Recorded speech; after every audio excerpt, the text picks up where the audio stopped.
Neofeng mengatakan ia akan memusnahkan geng hiu laut untuk membalaskan dendam pamannya yang dihabisi oleh ketua Hong, yaitu 3 tahun yang lalu. Ditambah lagi ia akan memusnahkan keluarga Xi. Akhirnya ketua Hong menyerang dengan kekuatan tapak lengannya. Namun Neofeng dengan mudah menahannya. Hal itu pun membuat ketua Hong terkejut. Meski begitu, ia tetap meremehkan Neofeng yang tidak memenuhi syarat untuk melawannya. Terjadilah pertarungan di antara mereka berdua. Terlihat Neofeng nampaknya terdesak. Ia pun menggunakan jurus pedang kejutan angin. Setelah hal itu, Bai Chuan mendukung ketua Hong yang adalah raja lautan yang tidak terkalahkan. Para bawahan lainnya pun mengatakan hal yang sama.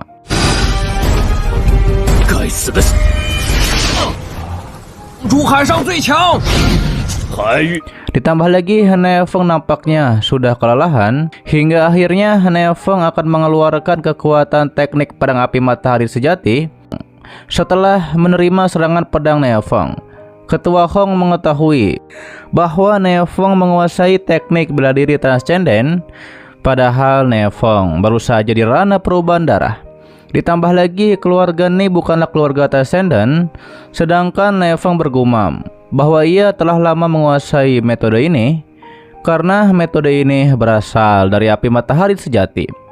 Neofeng harus segera menyelesaikan pertarungan karena kekuatan fisiknya belum cukup untuk menahan kekuatan dari kekuatan pedang api matahari.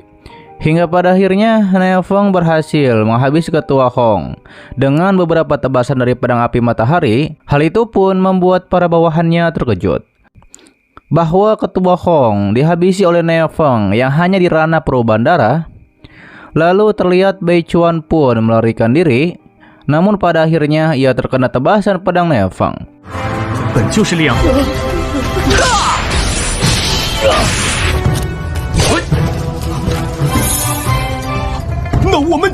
Terlihat Neofeng juga menghabisi beberapa bawahan ketua Hong yang di ranah perubahan darah. Namun terlihat para bajak laut lainnya memohon ampun kepada Neofeng. Neofeng pun melepaskan mereka, tapi mereka tidak boleh menjadi bajak laut yang jahat. Beberapa hari kemudian setelah Neofeng berkultivasi di Gua Lahar, ia sekarang sudah berada di ranah perubahan darah tahap lanjut dan hanya masalah waktu sebelum menembus ranah kelahiran janin. Dan sepertinya intensitas latihannya masih belum cukup. Tidak lama Neofeng masuk ke dalam gua, karena sepertinya giok matahari telah muncul. Di sisi lain terlihat keluarga Gu, Lau dan juga Cheng. Ketua mereka menyuruh generasi muda untuk mengambil giok matahari agar menembus kultivasi mereka. Terlebih lagi keluarga Chen menyuruh agar generasi mudanya mengambil 3 dari 4 giok matahari yang akan muncul. Diketahui giok matahari ini hanya muncul 12 tahun sekali, dan pasti dari 3 keluarga mengirim 2 orang, yaitu di ranah perubahan darah. Selain itu, ini juga ujian untuk para generasi muda keluarga setelah mereka semua sampai di magma yang terdekat dan menduga giok matahari akan muncul di sana. Keluarga Chen mengajak kerjasama keluarga Lu untuk menyingkirkan keluarga Gu. Keluarga Lu untuk bekerja sama untuk menyingkirkan keluarga Chen. Terjadilah perdebatan di antara mereka. Akhirnya keluarga Lu negosiasi untuk membagikan giok matahari secara rata, dan akhirnya mereka pun setuju. Sementara itu Neofeng tidak peduli walau para keluarga datang. Intinya ia harus mendapatkan giok matahari. 2 jam kemudian giok matahari pun muncul di hadapan para keluarga. Namun di saat mereka berebut mengambil giok matahari, muncullah Neofeng di sana yang langsung merebutnya. Nona Di menyuruh Neofeng menyerahkan giok mataharinya, namun pastinya Neofeng tidak mau menyerahkannya. Saat itu keluarga Chen mengancam Neofeng untuk menyerahkan giok matahari. Tidak lama setelah itu giok kedua muncul, dan pastinya Neofeng berhasil mendapatkannya walau diserang oleh keluarga lain.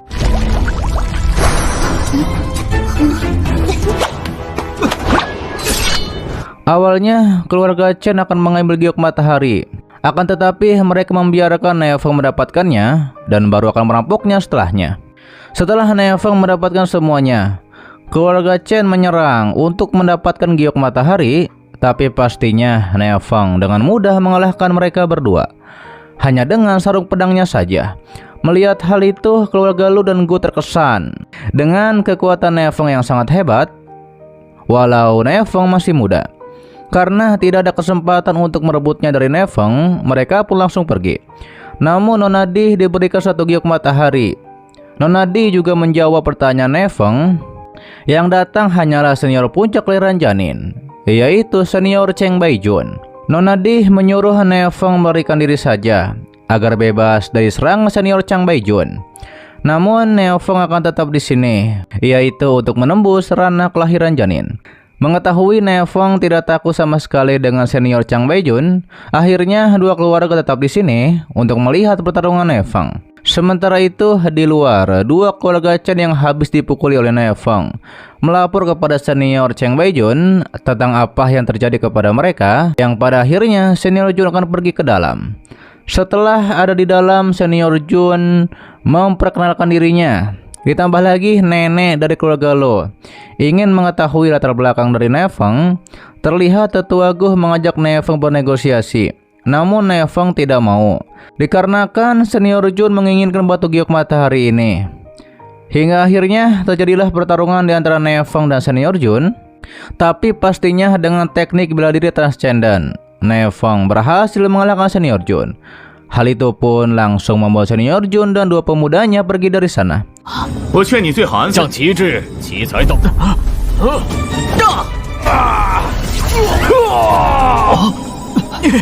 Terlebih lagi, Nefeng menyuruh dua keluarga lainnya juga pergi. Nefeng mengatakan saatnya menjadikan mereka milikku. Sementara itu di perahu, Nona Di memikirkan siapa nama dari Nefeng. Neneknya juga memberitahu bahwa kesenjangan ranah antara Nona Di dan Nefeng terlalu jauh, dan jangan terlalu berharap kepada Nefeng. Nona Di juga baru melihat pertama kali, yaitu seni bela diri transcendent. Meski begitu, Nona Di yakin suatu saat nanti akan bertemu kembali dengan Nefeng. Kembali kepada Nefeng, ia pun berkultivasi untuk membersihkan sumsum agar tulangnya lebih kuat lagi. Ditambah lagi dengan giok matahari dan esensi darahnya, sudah cukup untuk membuatnya menembus ranah kelahiran janin. Di keesokan harinya, Nefeng berhasil menembus ranah kelahiran janin. Semua di dalam tubuhnya telah mengalami peningkatan. Ia pun bertekad menjadi praktisi terkuat transcendent. Beberapa hari kemudian, Nefeng masih di Gunung Lahar. Nefeng mengetahui ia harus membuat terobosan sebelum pertemuan keluarganya. Dengan itu, ia punya lebih banyak peluang untuk mengalahkan mereka. Ditambah lagi setelah memasuki ranah kelahiran janin, semua organ dalam ditingkatkan hampir mendekati praktisi transcendent. Ditambah lagi sebentar lagi akan ada gempa bumi di Teluk King He.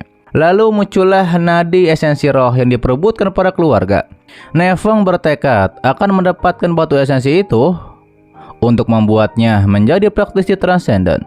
Setelah Nefeng dan lainnya mendarat di tepi, mereka diberitahu oleh tetua keluarga bahwa bencong dari keluarga Kau membawa praktisi puncak ranah kelahiran janin untuk membalaskan dendam kepada Nefeng, yaitu di keluarga Ni.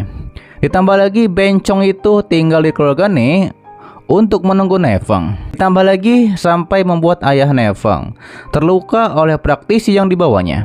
Mendengar hal itu, Nefeng pun langsung pulang ke rumah. Namun di jalan dia diingatkan oleh anggota keluarga Ni lainnya, lebih baik Nefeng bersembunyi saja dan fokus untuk menjadi praktisi transcendent, baru membalaskan dendam kepada keluarga Kau. Ditambah lagi di keluarga Kau ada beberapa praktisi transcendent. Meski begitu, Nefeng tidak takut sama sekali. Ia bergumam, ia mengetahui banyak teknik rahasia dari kehidupan sebelumnya dan tidak sulit menghadapi praktisi transcendent. Nefeng juga tahu keluarga Kau dan keluarga Si akan bekerja sama memusnahkan keluarga Ni, yaitu untuk mengambil esensi roh sejati yang muncul. Sementara itu terlihat di kediaman keluarga Ni, anggota keluarga Kau terlihat sedang mabuk.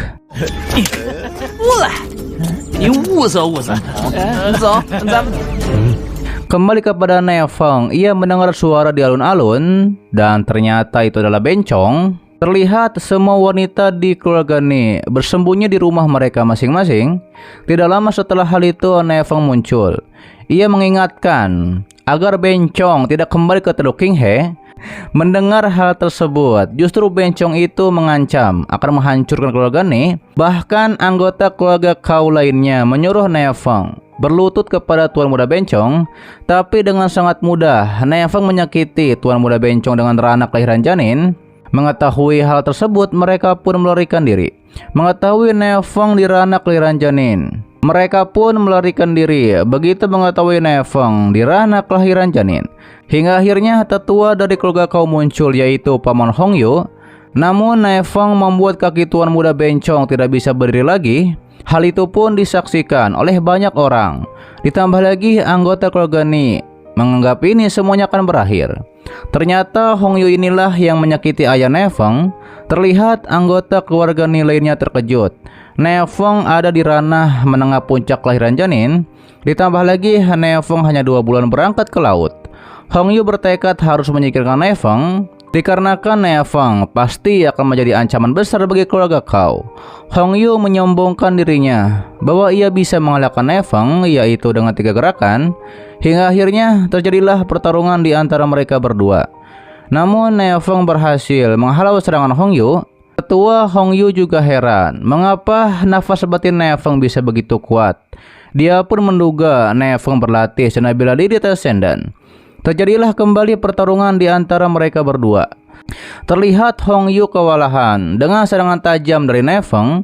Kemudian ia pun menghindari serangan Nefeng lalu mengatakan, "Mari hentikan pertarungan ini." Nefeng yang mengetahui bahwa besok 2 keluarga akan membantai keluarga Ni, ia pun tidak akan membiarkan Hongyu pergi. Terjadi kembali pertarungan di antara mereka berdua. Namun pastinya Nefeng dengan teknik pedang berhasil membuat Hongyu terluka parah dan akhirnya ia mati.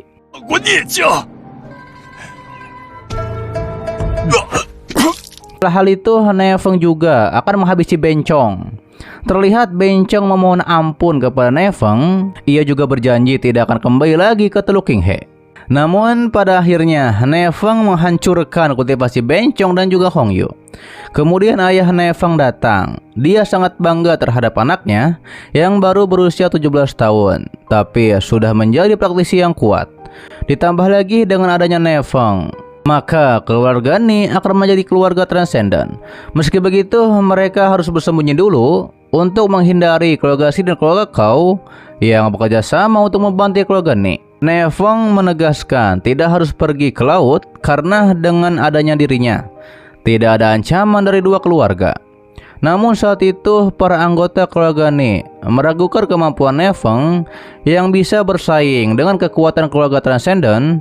Tapi Nefeng sudah menegaskan ia akan menjaga keluarga ini. Hingga akhirnya ayah Nefeng akan tinggal di keluarga Ni, dan untuk yang ingin berlayar silakan saja. Hingga akhirnya semua anggota keluarga Ni percaya kepada Nefeng yang bisa menjaga keluarga ini. Kembali ke keluarga Si, ketua Si menduga Nefeng telah dihancurkan oleh Tuan Muda Bencong. Ditambah lagi dengan dukungan keluarga Kau, keluarga Ni pasti akan musnah. Dia pun menyuruh pelayannya untuk memastikan bahwa si Chen Chong dan juga si Chen Hu telah menghabisi Nefeng. Kemudian pelayan keluarga Si yang bernama Rucai ingin masuk ke keluarga Ni yang dijaga ketat. Hingga akhirnya ia pun dibiarkan masuk oleh penjaga. Ia menduga bahwa keluarga Kau sedang ada di halaman utama. Namun ketika ia masuk, ia bertemu dengan Tetua Nitian. Ia pun tidak memperdulikan perkataan dari Tetua Nitian, dikarenakan keluarga Kau ada di sini. Dan ketika ia memanggil 2 nama, justru yang muncul adalah Nefeng. Ia pun sempat bertanya-tanya mengapa Nefeng baik-baik saja dan apa yang sebenarnya terjadi di sini. Begitu mendengar bahwa 4 orang dari keluarga Kau sudah dipenjara, ia pun terkejut dan dikepung oleh para anggota keluarga Ni. Ia pun diserang oleh anggota keluarga Ni. Saat itu ia pun mengancam dengan menggunakan nama keluarga Si. Ia juga terkejut begitu mendengar ketua Hongyu telah dikalahkan oleh Nefeng. Setelah hal tersebut, ia pun tepar dan dibawa ke penjara. Sementara itu ketua Si heran mengapa Rucai belum kembali. Kemudian ia pun menyebar perintah agar keluarga Si tidak diizinkan keluar. Ia takut bahwa Hongyu dikalahkan oleh Nefeng. Akhirnya ketua Si besok pagi akan pergi ke keluarga Kau untuk meminta bantuan dikarenakan ada yang aneh pada keluarga nih. Namun tiba-tiba saja gempa terjadi dan ternyata itu adalah Nadia Shenshiro. Para anggota keluarga nih yang melihat Nadia Shenshiro, ia mengatakan Nadia Shenshiro tidak hanya membantu praktisi dan meningkatkan kultivasi, juga dapat digunakan sebagai mata uang. Hingga akhirnya para anggota keluarga nih akan mulai menambang. Terlihat ayah Nefeng juga akan memblokir tempat Nadia Shenshiro agar tidak diketahui oleh keluarga lain. Nefeng mengatakan ini adalah berkah dari surga, ditambah lagi Nadia Shenshiro bisa membantunya menembus praktisi seni bela diri sejati. Di keesokan harinya terlihat ketua Si ingin bertemu dengan ketua Kau, tapi penjaga di sana melarangnya. Namun begitu mendengar ini tentang Hongyu, dia pun akan melaporkan hal ini kepada ketua Kau. Setelah ketua Si bertemu dengan ketua Kau, ketua Si menjelaskan bahwa Hongyu dan Tuan Muda Bencong belum kembali setelah munculnya Nefeng di keluarga Ni. Ditambah lagi keluarga Ni memblokir berita tentang nadi spiritual. Ketua Si meminta agar keluarga Kau mengirim bantuan untuk menyelamatkan Hongyu. Tapi beberapa praktisi keluarga Kau sedang berada di luar dan tidak bisa mengirim bantuan secara cepat. Ditambah lagi mana mungkin turun tangan hanya untuk mengurus keluarga biasa, yaitu seperti keluarga Ni. Ketua Si juga memberitahu bahwa terjadi gempa bumi dan itu adalah Nadia Shenshiro yang muncul di tambang keluarga Ni. Dan jika menemukan batu Shenshiro kelas tinggi, itu akan sangat mahal dan mereka akan menjadi kaya. Ternyata inilah rencana ketua Si agar membuat ketua Kau bergerak. Akhirnya ketua Kau tergiur dengan Nadia Shenshiro. Hingga akhirnya ia pun akan menyerang keluarga Ni untuk mengambil Nadia Shenshiro.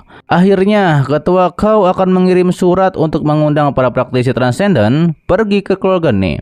Sementara itu di tambang keluarga Ni, para anggota keluarga sedang menambang batu Shenshiro. Terlihat Nefeng mendapatkan 8 batu Shenshiro untuk dirinya. Dengan begini kecepatan latihan Nefeng akan meningkat pesat. Setelah hal itu Nefeng berkultivasi dan menyerap 8 batu Shenshiro dan kecepatan kultivasinya meningkat lebih dari 100 kali lipat. Terlihat Nefeng juga dikirimi 18 batu Shenshiro untuk meningkatkan kultivasinya menjadi praktisi transenden. Akhirnya ia menembus ranah kelahiran janin tahap lanjut. Setelah ia mandi, ternyata hari ini adalah hari pertemuan keluarga Ni, juga hari yang sama saat keluarga Si dan Kau membantai keluarganya. Sementara itu di tempat keluarga Kau, terlihat ketua Kau mengumpulkan para praktisi di ranah kelahiran janin. Ketika itu para praktisi ranah kelahiran janin mengatakan tidak perlu menunggu Tuan Ding Hao, karena dengan jumlah mereka yang banyak dengan mudah bisa mengalahkan keluarga Ni. Hingga akhirnya 20 praktisi ranah kelahiran janin akan pergi ke keluarga Ni, yaitu untuk membantai mereka. Ternyata ketua Si menginginkan hal ini karena setelah musnahnya keluarga Ni, keluarga Si-nya akan menjadi yang terkuat di Teluk King He. Kembali kepada Nefeng, ia mengetahui bahwa anggota keluarga yang masih muda masih di ranah napas batin dan lainnya, dan praktisi yang ranahnya di bawah tidak bisa mengikuti pertemuan keluarga. Di sisi lain, setelah Nefeng dan ayahnya bertemu untuk pertemuan keluarga, Nefeng mengetahui bahwa keluarga Kau sebentar lagi akan datang ke sini. Oke guys, itu adalah dari donghua yang berjudul Zhen Wudian Feng part keduanya.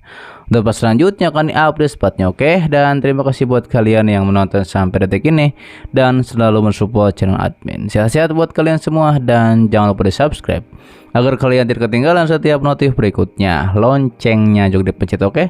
Agar kalian tidak ketinggalan setiap video baru lainnya. Dan sampai jumpa kembali di video selanjutnya. Till next time and bye bye. Assalamualaikum warahmatullahi wabarakatuh.